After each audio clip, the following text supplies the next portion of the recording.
Welcome back to the No One's Watching podcast. If you're watching this, you shouldn't be. If you saw the last one, you shouldn't have.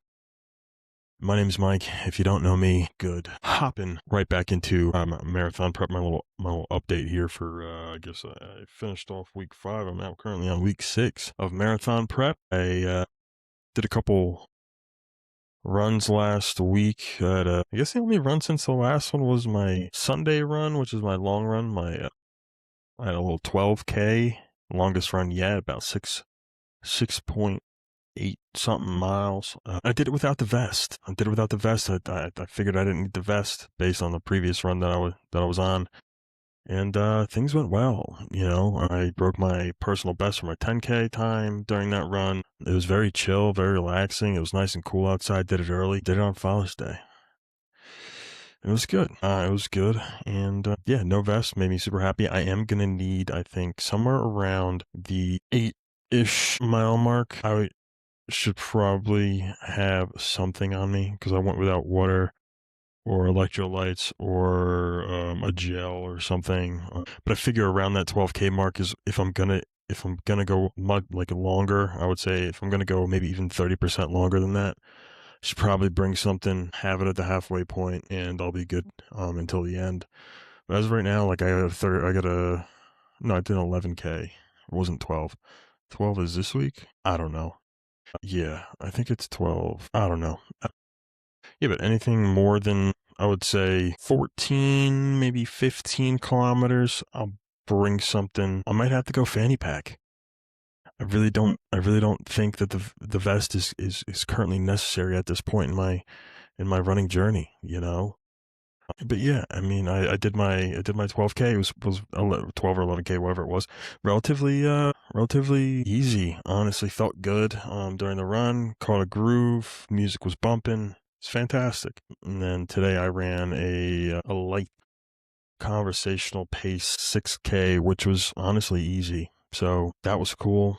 I never thought that I'd be able to run 3.8 miles and feel the same afterwards. So that's cool. And my pace is obviously still slow, right? I'm still running like 12-minute miles and whatnot. And I think my pace for the long run on Sunday was also about, I think it was like a 12:45, and it took me like an hour and a half to do. So it takes forever, but yeah, pretty sure it was an 11K because this week I have a 12K and it is block timing. So it's like I have to hit specific pacing for, I think it's every 3 kilometers. So that'll be fun, But yeah, I mean, that's just really as much as I got on the marathon prep portion, just kind of feels normal now. It's just what I do. I do need to lock in diet wise. I'm eating like a pig. I had 2 long weekends back to back with the family, going to different barbecues and what have you. So I was just eating like an absolute hog this past couple of weeks. So I mean, I was down to like 246. I'm 249 this morning, so gained about 3 of them pounds back. Hopefully, I'm a little bit less tomorrow, and we just start to trend back down. Well, I'm gonna start talking about some other stuff that I think is a little bit more interesting than the marathon prep. I realized there's a couple things that have been bothering me recently, and because I have children, right, and they turned 2, and if it's not a parent, I have twins, right, so they both turned 2 within the past week, and I can finally not say months anymore. When people ask me how old they are, and I never really liked to say it. I never really said it past 1 year, but now it's like solidified. I'm no longer saying they're 2 years old until they're 3 years old. And I'm sorry, you're not going to catch me saying 25 months. How old? Oh, they're 25 months old. Anything past, I would say anything past 18. What are you doing? You know what I mean? Like I hate when people are like, oh yeah, my son, he's 75 months old. It's like, you mean he's 5 or 6? How many? I don't know how many. I can't divide right now. Why are you going that high? Why are you even going past 18? I think even 18 is too much, because like what you should really do is be like, okay, yeah, they're a month old, they're 2 months old, they're 3 months old, they're 4 months old, they're 5 months old, 6, 7, 8. At kind of around 8, it's just like, oh, they'll be 1 in June. 9 months. There'll be 1 in June. 10, there'll be one in 2 months, 11 months. Oh, there'll be one next month. Oh, they're one. And then it should be it until they're two. It should be they're one. And then you only say months if someone asks. I don't know who's going to ask you that unless they're like psychotic. You know what I mean? Like why do you want to know the months? Why do the months carry significance? And I understand like for mothers, I think it might be a little bit different because they're like, oh, I'm trying to hit. I mean, you could care too if you're a man, but or a father to different milestones by certain months or whatever. But well, like my daughters or one of my daughters was walking at 9 months, so they've been ahead of the milestones as far as I know. So I'm not really like they're elite, you know. They have elite genetics from their father, so they're walking at 9 months. But yeah, I mean, like unless you're tracking milestones and your kid is like severely behind or something, and you're like, oh well, they're 18 months, they should have been walking. Yeah, no, they definitely should have been walking at 18 months. But yeah, I really don't see anything else besides that, unless you're just keeping tabs because something's not going according to plan. But at a certain point, you just got to give up on the months, I think. Yeah. I mean, can we all agree that 18 is enough? Do you think that 18 months is enough to just cut it there, and then after that, it's like, oh, there'll be 2 in this month? Because now it like it literally, like if you get to 1 and it's like, oh, they're 1 years old, and it's like, okay, say their birthday was yesterday, right? And you're like, oh yeah, they're 1. Just turned 1. And if somebody asks you after you say they turned 1 yesterday, well, how old are they, or when are they going to be 2? You need to cut them off immediately and never talk to them again. But for whatever reason, if they're like, if you say, oh yeah, my kid's 1, and someone's like, oh, like when is how many months are they? They'll be like, oh, they'll be 2. They'll be 2, and they'll be 2 next year. You know what I mean? Like they're going to be, and then the year after that, they'll be 3. You know, but yeah, I mean, and recently, like pregnant women are kind of like an odd breed in themselves too. I was at this party with these people. I'll just leave it at that. Keep it super vague. I was at this party with these people, and I'm meeting a couple that I never met before, and I assume they were married. Didn't really say. Didn't really ask. Didn't see a ring. Wasn't looking for one. Maybe met the guy in the past. Don't remember. Don't recall. But yeah, so I was at this thing with these people. This couple, just met them pretty much as far as I can remember, and the woman just happened to be pregnant, right? And I guess it was her like, oh, I'm coming out as pregnant thing, and she was telling everybody, yeah, we're expecting, and she just loved it. She just loved going around and telling people, yeah, we're expecting, and like she was like so happy, and like that's cool, you know, you're excited. And the thing with women when they get pregnant, right? They do a lot of research. Like I don't know if any other fathers are like me, where you're like your wife's like, hey, you should really read these books. You should figure out what these things are, or like what to expect, blah, blah, blah, so on and so forth. I was just like, nah, I'm just gonna, I trust that you got it. I think you can, I think you'll know enough, and you'll correct me if I do something wrong, but I've been around babies my entire life. Like I grew up with like, all my cousins were babies when I was like 10. So, I mean, I knew how to hold a baby, and I mean and I never changed a diaper until they were born. But you know, am I going to read about that? You know what I mean? But anyway, the women, they really get into it, you know. And I assume it's because they have a connection from day one. You know, it's just like as soon as they find out, they're like, oh my god, and they start holding their stomach, and they're like, I'm gonna be a mother, and then their whole world probably collapses in their head, and they're like, oh, I have no idea what I'm doing, and you're never really gonna know what you're doing until you have a baby in your hands anyway. But they like to prepare. I think they call that, like, I think it falls into the category of nesting. Right. So anyway, at this place with these people, and she's telling everybody, oh, I'm pregnant. And I was like, cool, blah, blah. And somehow we got into the subject of like, I don't like having my babies sleep in the bed. And my babies are really good. Like they will sleep in the bed maybe once a month, if that. If they just wake them in the middle of the night and they just have to, there's no other, like me and my wife need sleep. So just bring them to the bed. But I don't really enjoy it. I would say about 50% of the time I get out of the bed, I let them have it, and I just go onto the couch because I don't want to wake up with feet in my face or getting kicked from like a 12-6 kick to the jaw in the middle of the night. Like I'm not really about that life. I don't want to be woken up like that. And also I'm a big boy, right? 250 pounds. We discussed this. I don't want to roll on top of one of them. I'm an active sleeper. I kick. I flail, you know what I mean? I roll often, and I'm not trying to crush a baby. So I don't like them in the bed. So usually like when it was like real rough times, as soon as it hit like day 2, maybe day 3, I'd look at my wife like, this is it. We're gonna have to deal with the crying, or we're gonna have to deal with putting them down or whatever. Like, we're gonna have to figure this out because I can't do this again. And we were talking about that at the party.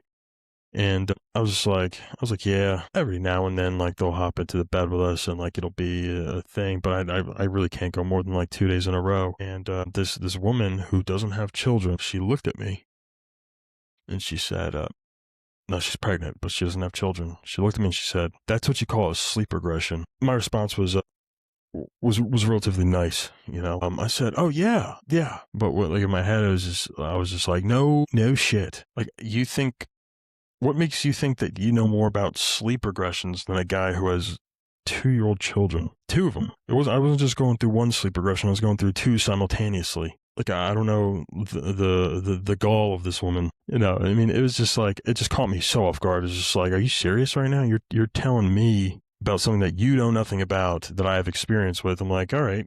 And it's just like, she just had like she had confidence. She had a literary confidence because she read it somewhere. So she must know what she's talking about. I wonder if that's how people feel who like have experience in a lot of stuff, and people just read about this stuff all the time and they don't actually do the thing. No, I'm thinking about it. I mean, it kind of makes sense, but yeah, people probably get pissed off when you're like, and when you try to tell them something about what they're doing, you're like, and they're like, no shit, no shit. What are you, a dummy or something? You can't put 2 and 2 together. You don't think I know what a sleep regression is? You don't think I've dealt with that? You think, oh, they're just starting their sleep regressions 2 years in? I don't think so, Mrs. Lady. But yeah, I mean, it's as much as I'm gonna harp on that. You know, I've been doing the running thing. I've been doing this, and I've been like looking into, and I'm a kind of guy. I don't know if you could tell. I don't know if you looked at if you're here, if you looked at the YouTube description. I'm kind of doing this because I have ADHD. I'm like an octopus. You know, I like to do 8 different things at once. So right now, obviously, I work 6 days a week. I've run 4 days a week. I stretch / body weight workout type deal 2 times a week. I have twin babies. I don't know if I said, but I do this, and this kind of just varies on when I do this, but it's never enough, you know. And like, sometimes I'll reel it back, but it's just never enough for me. And I've been thinking about maybe doing some long form content in like free time based on video games. I've been playing video games my whole entire life. I started playing probably when I was 6 or 7 years old, maybe even 8. My first console was a PlayStation 1, like Mortal Kombat 4 and like Crash Bandicoot, that kind of stuff. And then my next console was actually a Sega Genesis. I know I was going backwards there, but I got a Sega Genesis, and I only had one cartridge that worked, and it was Sonic. And I don't think I ever made it past the first level. But yeah, and then eventually got the PlayStation 2, went over to Xbox 360, Xbox One S, so on and so forth. And I played games on PC and stuff like that. But the longest standing game, and I think the best game, and definitely the game that I've put the most amount of hours into, has been Old School RuneScape. And if you're familiar with Old School RuneScape, I have a main account that's not maxed or anything. I have an Iron Man account that's kind of in the same exact spot as the main. It's just 2 different sides of the coin there. But they're pretty much in the same exact spot. I think the only thing that's different is sailing, because I played when sailing was released on the Iron Man. I wasn't really playing on the main. And I'm at the point where I'm not really good at late game PVM, or even really majority of PVM, but it's just like a fun, grindy game, and I like the grind aspect. Keeps me on track. But I kind of go through my ebbs and flows of playing Old School RuneScape, where I'll play it for 6 solid months, doing like 4 or 5 hours a day, and then even with children, I'll find the time, right? Because that's what I want to do. And even with working and children and all that, I'm still finding a way to do 5 to 6 hours or 4 to 5 hours or whatever it is. And I just get my time and get my XP. I don't want to be XP wasting, you know what I mean? But, and then I'll go like another 6 months and not even think about it. And then I'll think about it for like a month or 2, and then I'm right back in and I'm playing again. And I've been doing that since I was 10 years old. maybe even earlier. I think my first account was something like 2007 or 2008. So when they released Old School RuneScape, I just hopped right back in, picked up right where I left off. I think between the two accounts, I have somewhere like 100 days played, and that's a lot for me. But I'm thinking about it, and this is something I want to do. But I was looking into like I like how a main account works, right? Where I have access to the Grand Exchange and all that, and then I like how the Iron Man works, where it's like a little bit more grindy, and you got to go get your things, and you got to go get all your drops, and you got to get all your gear. It's very rewarding, but I don't like doing farm runs to get all my herbs, or cutting down a bunch of mahoganies to be able to get my construction up, or all that kind of stuff. I'd rather just get it one time and then buy it on the Grand Exchange, and use my larger duplicate drops to go and buy supplies that I want. You know what I mean? Because I think my bank on my Iron Man is something like 200 mil, and that can get something to 99. You know what I mean? I can grind something out with that much easier than it is right now to grind something out. So yeah, I've been thinking about doing the Bronze Man mode, which isn't like an actual mode, but there's plugins on like RuneLite and stuff like that, and so it's somewhere in between it's like all the cool parts of having a main account and all of the cool parts of having an Iron Man. So it just seems like it'll be cool. The only not cool part is that it's not an actual game mode, and if they ever do release a Bronze Man, I'll be very upset because I'd have to restart just because, like I wouldn't be able to, I'm like, well, I mean, this is just a main account that I've restricted instead of it actually being a Bronze Man, so I'd have to restart. So I could either do that or I could wait. Let me know if that'd be something you guys are interested in. If you guys have been watching these, and like you like how I talk, you like how I commentate, and maybe I want to do something a little bit long form, and something a little bit more produced, something with like more of a storyline. I made the account already. I just don't know if I really have the time right now to do it. But even if I could do like an hour a day or something and just record it and then kind of stitch all that stuff together and make it like a series and release an episode every couple months or something.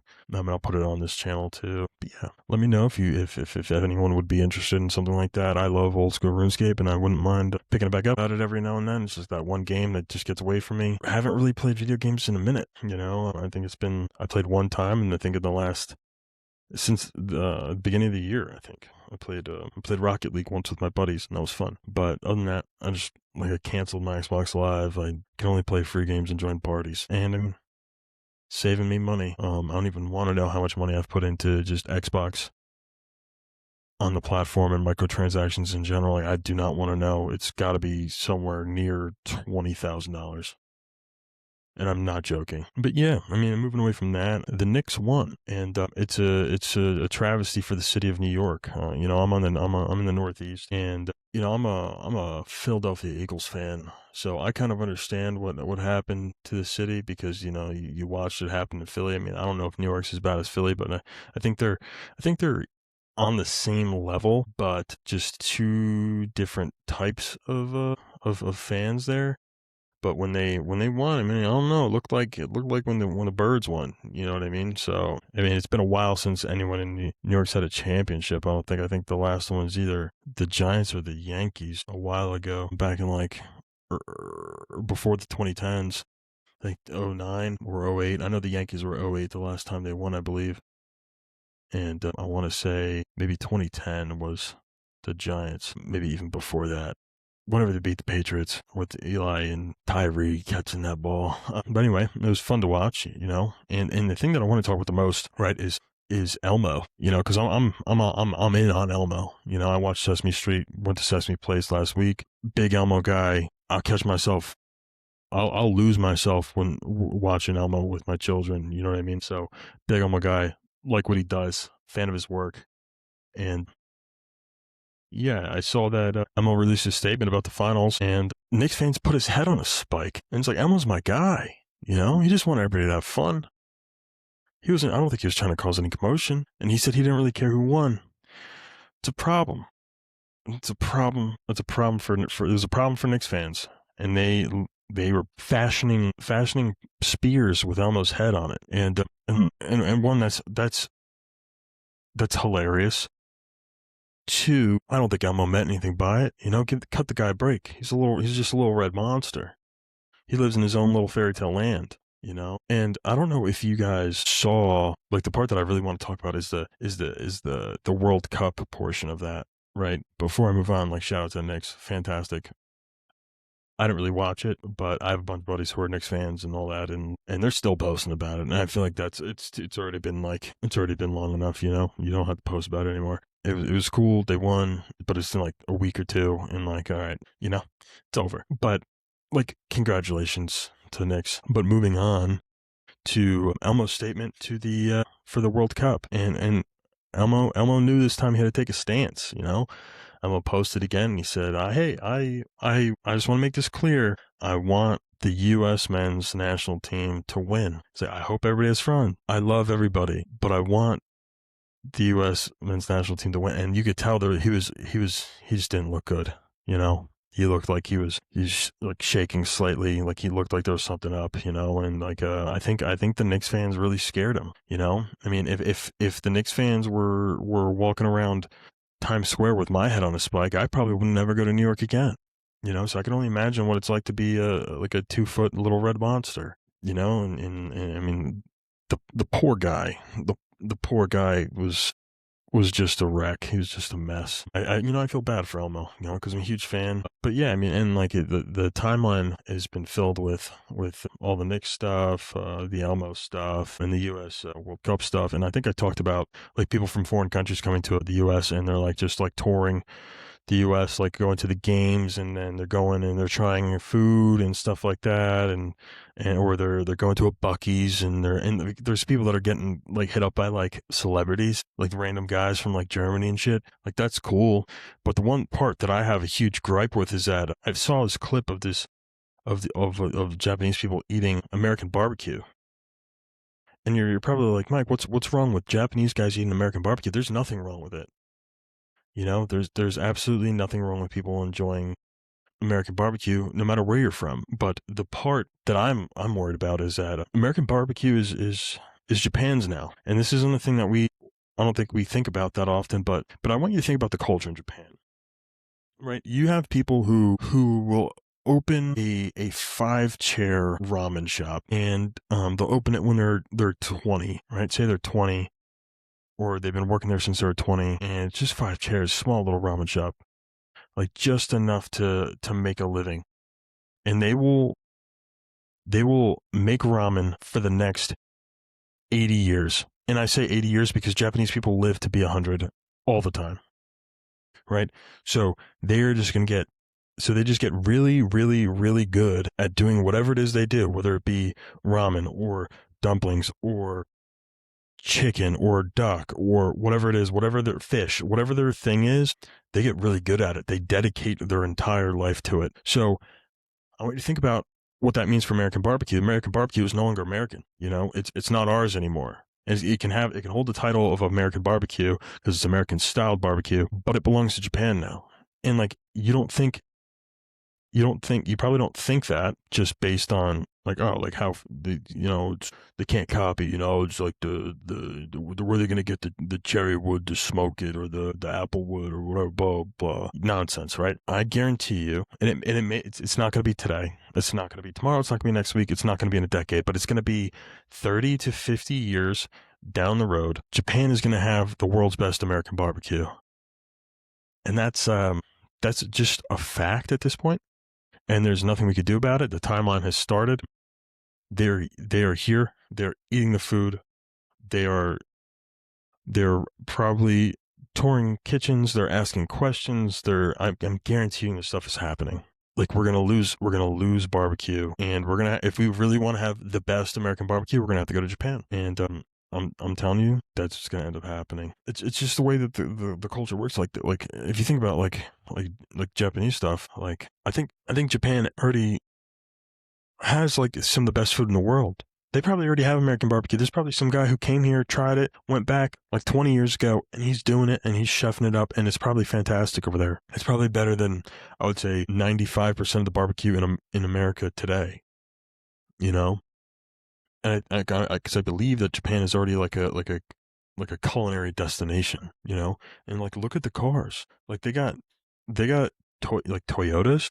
I think Hondas are Japanese. Like look at these cars. They run forever. My second car was a 2001 Honda Accord that I bought and it had 275,000 miles on it, and I drove that thing for 2 years with zero problems until someone stole my catalytic converter. But you just straight pipe that bad boy. I drove it for 2 years, sold it for the same amount of money that I bought it for to the next person, and bam, beautiful, beautiful car, right? Hondas are fantastic.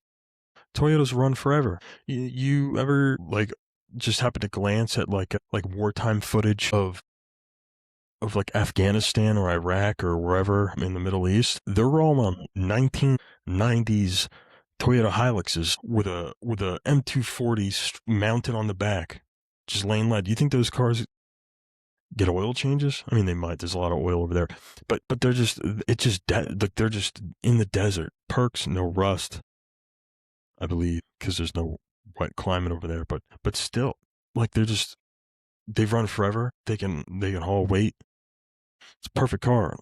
So like that's just look at the wheelhouse of the Japanese people is just so huge. Like they do things well, they do things for a long time, and they just keep getting better and better at the things that they do, and it's just evident, and there's no arguing that. They're a perfectionist culture, and they even like and they're so serious about their shit. You know what I mean? They're so serious. Like I think if you go into a 5-seat ramen shop, and this guy's been doing it for 50 years, and you eat their ramen, and you're like, hey, I don't know a traditional Japanese name, but he's like, hey, Tony's ramen down the street is better. I think that they have to commit seppuku, which is where they stab themselves in the stomach because they don't have any more honor. Because they spent the last 60 years making ramen, and you're saying that the guy's shop next door is better. I think they're just, like, that's how serious they take their shit, They're really into that. Last thing I want to touch on before we get out of here is I want to talk about bringing back crossover episodes, Like, I remember, like, back in the day, you'd have, like, a crossover episode for, like, this is an example. I don't know if it actually happened, but, like, you'll have, like, say, like, iCarly will have a crossover episode with like Hannah Montana, and they're all in the same universe, or like the people from iCarly and Victorious. Like basically all those Nickelodeon shows will have crossover episodes. Maybe even like some cartoons did it on like Cartoon Network. Maybe, don't really know.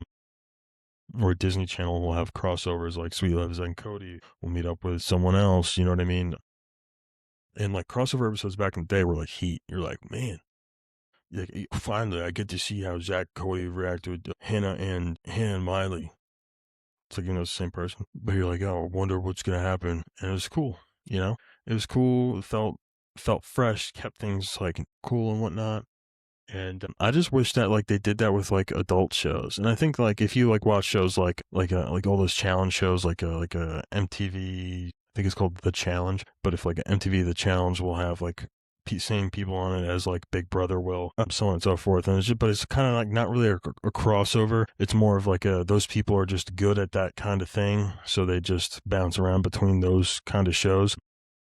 But I think they should bring back crossover shows. And as like I said, I'm a huge fan of like shows like Love Island, and like Flavor of Love and all that. I've talked about that in the past, but I'm also like a big fan of like Love on the Spectrum and like and shows like that, or like Little People Big World. And I don't even think Little People Big World's still on TV, but you understand what I'm saying. And I don't know if you notice where I'm going with this, but I think that Love Island and Love on the Spectrum should do a crossover episode. Drop a bombshell who loves Pokemon, or can't talk to anybody unless he has music in, or talks like he's from the Shakespearean era. You know what I mean? Like, imagine how entertaining that would be. It would just be like if you've watched Love Island before, and you got to do like say you're doing like the heart rate challenge. Imagine how high the heart rates would be for the people on Love on the Spectrum, or the variability would be more interesting. It's like, okay, like because like I feel like with that show, it's just like I love her, or it's I don't like her at all, and it's just like, okay, but like what's the are you still do you still get attracted like physically? Is it is there like a lust aspect to Love on the Spectrum? You know what I mean? Like if you have some girl twerking on you, does your heart rate still go up? Or are you just so like, no, I don't like her, that like your bodily functions don't give a crap.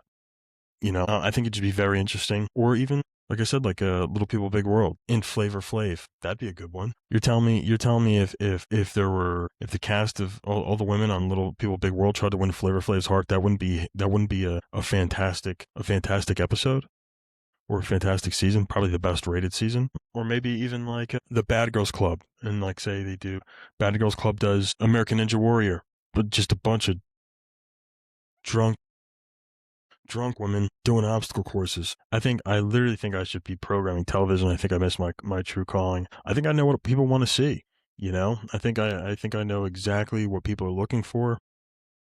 And yeah, let me think if I can think of another one off the top of my head.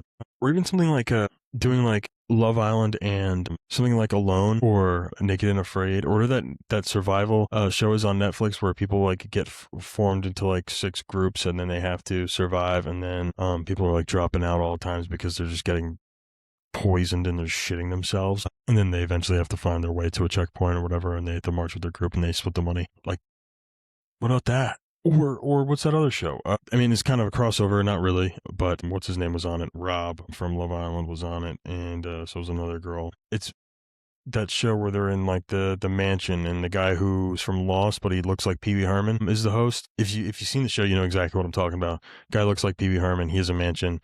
It's somewhere in Scotland. People go on, and there's people who it's basically based on whether it's based on this game or like this theory that the informed minority will always beat the uninformed majority. So it's basically like there's 3 traders, and then the rest of the people, say 10 to 12 people, are not traders, and then they're basically trying to pick the people who are the traders to get them out of the castle. And it's really like even though the odds are it's like a 3 people to 12 people.